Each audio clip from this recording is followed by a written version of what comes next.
اچھا جی مفتی صاحب آپ کی طرف آنا چاہوں گی. اگر میں سعودی عرب کی بات کروں, ایران کی بات کروں, وہاں بھی دیکھنے میں آ رہا ہے, سننے میں آ رہا ہے کہ تراویح اور عبادات کے لیے مساجد نہیں کھولیں گے. پھر پاکستان میں ایسا کیوں نہیں ہو سکتا ہے؟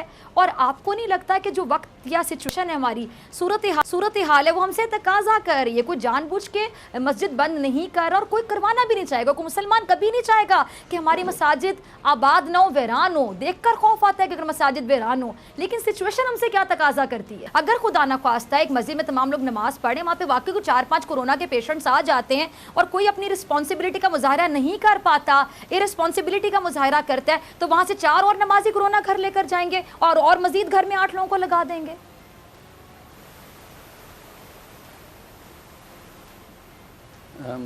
دیکھیں واضح آپ نے بالکل صحیح کہا, یہ خطرہ بالکل ہوگا, کیونکہ یہ ایک پینڈیمک ہے, اور انفارچونیٹلی یہ وائرس ایسی ہے کہ تقریباً 25 سے 30% لوگوں کو یہ پتہ ہی نہیں ہوتا, کوئی علامات ہی ہوتی نہیں. تو ظاہر ہے وہ ان کا قصور تو نہیں ہوگا, جب انہوں نے ٹیسٹ ہی نہیں کرایا اور ان کو پتہ ہی نہیں ہے, تو وہ تو اس نیت سے نہیں جائیں گے کہ کسی اور کو نقصان پہنچے. لیکن الٹیمیٹلی یہ اندیشہ, خاصا اندیشہ زیادہ ہے کہ کسی نہ کسی کو انفارچونیٹلی نقصان پہنچ جائے گا. اور جیسے مفتی صاحب نے کہا, ڈیفینیٹلی یہ ہر جگہ پہ پابندی ہونی چاہیے, مسجد نہیں ہر جگہ پہ ہونی چاہیے. اور لیکن میں سمجھتا ہوں کہ اللہ تعالیٰ, ظاہر ہے مفتی صاحب تو بہت, میں تو ایک بہت ہی عاجز سا اس لحاظ سے انسان ہوں, لیکن دیکھیں اللہ تعالیٰ تو ہمارے دلوں میں بستے ہیں. اللہ تعالیٰ تو, اور اللہ تعالیٰ نے خود کہا ہے کہ حقوق العباد جو ہیں شہرک سے قریب ہے, ہمارا ایمان ہے, زیادہ امپورٹنٹ ہیں دین حقوق اللہ. تو اور دیکھیں حقوق العباد میں تو سب سے بڑی حق یہی ہے کہ ہم کسی مسلمان بھائی کو نقصان نہ ہم سے پہنچ جائے, اور خاص کر اللہ نہ کرے کہ دنستہ اور غیر دنستہ کسی کی جان نہ چلی جائے. تو اس لیے میں سمجھتا ہوں کہ اس کو مد نظر رکھتے ہوئے مفتی صاحب بہت بہتر اس کو انالیسز کر سکیں گے, کہ میرا خیال ہے کہ اللہ تعالیٰ نے قبول کرنی ہے, اور اللہ اگر نہیں قبول کرنے پہ آئے گا تو میری نماز تراویح کی میں باجماعت بھی پڑھوں گا, تو شاید وہ مالک ہے, خالق ہے, وہ نہ قبول کرے. اور ہو سکتا ہے میری گھر میں اس وجہ سے پڑھنے سے اور گڑ گڑا کے میں زیادہ بہتر رو سکوں, تو وہ شاید زیادہ قبولیت کے قریب چلی جائے. یہ تو اللہ اور انسان کے درمیان ہے, لیکن جو میڈیکلی میں کہوں گا کہ ٹھیک ہے, ایک بہت اچھا آپ کا پوائنٹ آیا, اگر یہ ہو جائے تو بہت مفید ہوگی. ٹھیک ہے, آپ کیا کہتے ہیں حکومتی موقف اب آپ کا کیا ہے؟ ظاہری بات ہے سب سے زیادہ میں کہتی ہوں کہ پریشان کن سچویشن جو ابھی چل رہی ہے, سب سے زیادہ ذمہ داری حکومت پر ہی آتی ہے. اب آپ لوگوں نے کیسے ہینڈل کرنا ہے؟ آپ لوگوں نے ان کی بھی سننی ہے, اپنی بھی کرنی ہے, سچویشن کو بھی دیکھنا ہے, یہ بھی ناراض نہ, اور مسئلہ بہت سینسٹیو ہے. میں کہتی ہوں ہمیشہ مذہب کے معاملے میں کہ بہت سینسٹیو مسئلہ ہے. اب کیا جائے آپ بتائیں, کہ واقعی کوئی نہیں چاہے گا کہ مساجد ویران ہو. مساجد تو کھلنی چاہیے, وہاں پہ 5 وقت اذان دینی چاہیے, وہاں پہ جا کے نمازیوں کو نماز پڑھنی چاہیے, لیکن اس مسئلے کو ہینڈل کرنا, اگر خدا نخواستہ پھیلتا ہے تو آج آپ نے ڈاکٹرز کی بھی پریس کانفرنس سنی ہوگی, ڈاکٹرز بھی کہہ رہے ہیں کہ کیا ہوگا, کیا ہمارے پاس اتنی فیسلٹیز ہیں نہیں ہیں, تو پھر کیا کیا جائے گا اگر سچویشن مزید خراب ہوگی, پھر دوبارہ بند کرنے کا کہہ دیا جائے گا, پھر کیا ہوگا؟ میں اگر تھوڑا سا پہلے اپنا ذاتی دے دوں, پھر حکومتی والا بھی پہ آ جاؤں گا. میں ذاتی طور پہ یہ سمجھتا ہوں کہ مفتی صاحب جو کہہ رہے ہیں اس کے اندر سچائی تو بہت ہے, کہ بینکوں کے باہر, احساس کے پروگرام پہ, بازاروں میں جو ہے وہ سیف ڈسٹینسنگ نہیں فالو کی جا رہی, اور یہ جدھر جو بھی حکومت ہے وہ کوتاہی ہے. لیکن اس کوتاہی کی وجہ سے ہم ایک مزید کوتاہی اور کریں کہ ایک اور جگہ پیش کر دیں جہاں لوگ جا کے ملیں جلیں, اور وہاں کرونا وائرس بڑھنے کا ایک اور مقام پیدا کر دیں. یہ میں سمجھتا ہوں 2 wrongs don't make a right, اور یہ کوئی ایسا نہیں ہوگا.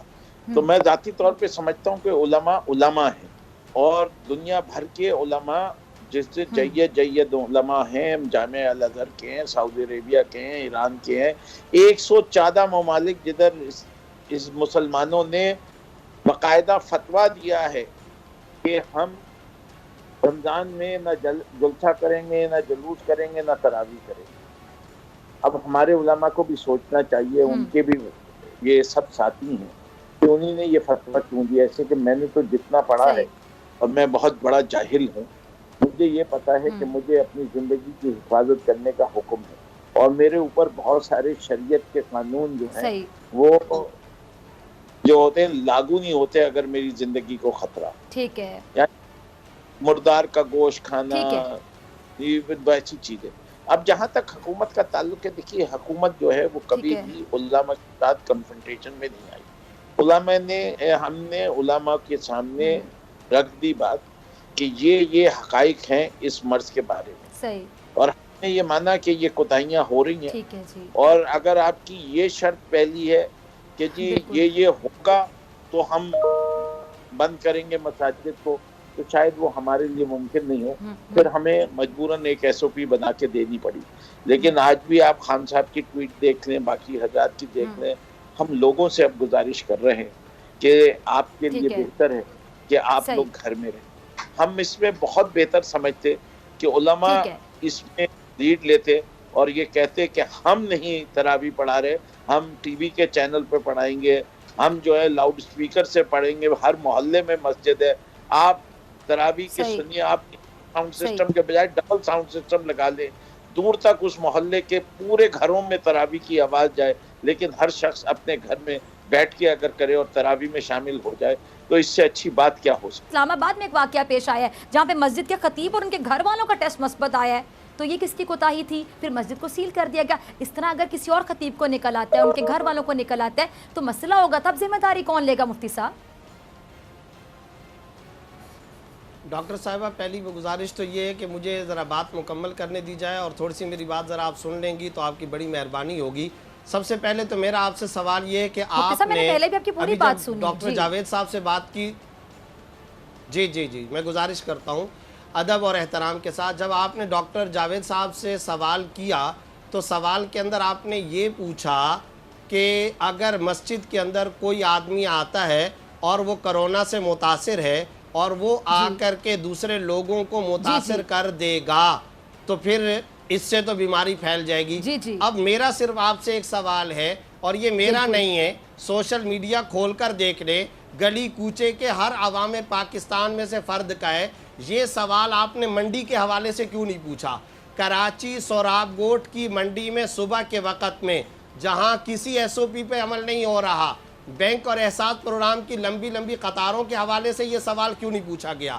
نمبر ایک میرا پوائنٹ یہ ہے. بالکل پوچھے، ہم نے تو پچھلے ہفتے پروگرام کیا، میں نے اپنے نمائندے سے کہا کہ یہ لوگ جو کھڑے ہوئے ہیں ماسک پہنے بغیر کیوں کھڑے ہوئے ہیں؟ بالکل کیا، وہ بھی غلط ہے، بالکل صحیح کہہ رہے ہیں آپ. Let me complete. جی اب میرا اگلا سوال یہ میں تو آپ کی بات سے ایگری کرتی ہوں، وہ بھی نہیں ہونا چاہیے. جی ڈاکٹر صاحبہ میں گزارش یہ کر رہا تھا کہ دیکھیں ہم یہ بات نہیں کہتے کہ چونکہ دوسری جگہوں پر سوشل ڈسٹنس پر عمل نہیں ہو رہا تو ہم بھی نہیں کریں گے، ہم یہ نہیں کہتے. ہم یہ کہتے ہیں کہ جب ہم SOP پر عمل کر رہے ہیں، ریاستی قوانین پر عمل کر رہے ہیں تو دوسری جگہوں پر بھی عمل کروایا جائے. پھر میں ایک گزارش کرتا ہوں، فردوس شبیب نقوی صاحب نے بھی ایک بات فرمائی اور آپ نے، میرا آپ سے ایک سوال یہ کہ ہم کوتاہی کہاں کر رہے ہیں؟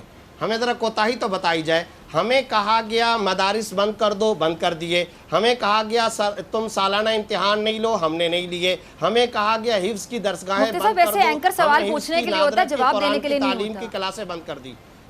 آپ بار بار مجھ سے سوال پوچھ رہے ہیں. ٹھیک، میں پوچھ جی میں عرض کر رہا ہوں کہ ہم تو عمل کر رہے ہیں نا، ہم عمل کر رہے ہیں.